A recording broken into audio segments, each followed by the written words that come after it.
Viewers 10 محرم الحرام کو یزید نے 72 ساتھیوں کے ساتھ حضرت امام حسین کو شہید کیا۔ یزید ایک فاسق فاجر شخص تھا جو زبردستی اپنی اطاعت کروانا چاہتا تھا۔ واقعہ کربلا سے ہمیں یہ سبق ملتا ہے کہ اللہ کی راہ میں اپنا جان و مال قربان کر دیں، لیکن ظلم کا ساتھ کبھی نہ دیں۔ کچھ بھی ہو جائے، کیسے بھی حالات ہوں، لیکن صبر سے کام لیں۔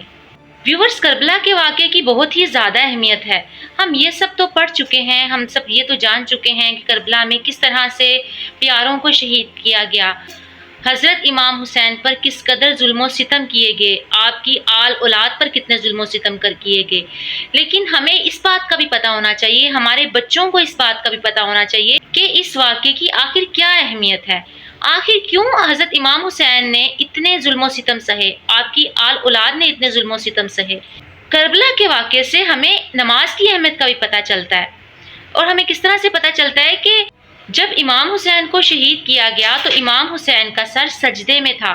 اس سے ہمیں یہ اندازہ ہوتا ہے کہ جیسے چاہے کیسے بھی حالات ہوں، کچھ بھی ہو جائے، لیکن نماز کسی حالت میں بھی معاف نہیں ہے۔ ہمیں نماز ضرور پڑھنی ہے، اور ہمیں اس بات کا بھی اندازہ ہے کہ آخرت میں سب سے پہلا سوال نماز کا ہی ہوگا، اور حضرت امام حسین کو جب شہید کیا گیا تو حضرت امام حسین کا سر سجدے میں تھا، جس سے اس بات کی بھی اہمیت کا پتہ چلتا ہے کہ نماز کس قدر اہمیت ہے، اللہ کی عبادت کس قدر اہم ہے۔ اس کے علاوہ 10 محرم الحرام یعنی عاشوراء کے دن کی 25 فضیلتیں ہیں، جس میں سے چند ایک کا ذکر ہم آپ سے کریں گے۔ عاشوراء کے دن ہی حضرت آدم علیہ السلام کی دعا قبول ہوئی تھی، اور حضرت آدم علیہ السلام کو اللہ تعالیٰ نے دوبارہ جنت میں بھیجا تھا۔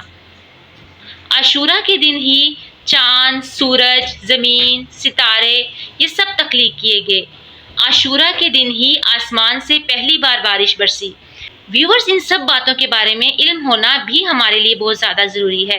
جہاں ہم محرم الحرام کے واقعات کو پڑھتے ہیں، ریڈ آؤٹ کرتے ہیں، وہاں ہمیں محرم الحرام کی اہمیت بھی جاننی ہے، اور ہمیں اپنے بچوں کو بھی محرم الحرام کی اہمیت کے بارے میں بتانا ہے، کیونکہ یہ بہت زیادہ ضروری ہے، تاکہ ہمارے بچوں میں صبر پیدا ہو، برداشت پیدا ہو، اور قربانی کا جذبہ پیدا ہو، جو کہ بہت ہی زیادہ ضروری ہے۔ اگر آپ مزید 25 فضیلتیں محرم الحرام یعنی عاشوراء کے دن کی جاننا چاہتے ہیں تو اس کے لیے ہمارے چینل کو سبسکرائب کریں، تاکہ نیو آنے والی ویڈیو کے بارے میں آپ جان سکیں۔ اپنا بہت سارا خیال رکھیے گا، دعاؤں میں یاد رکھیے گا۔ اللہ حافظ اینڈ ٹیک کیئر۔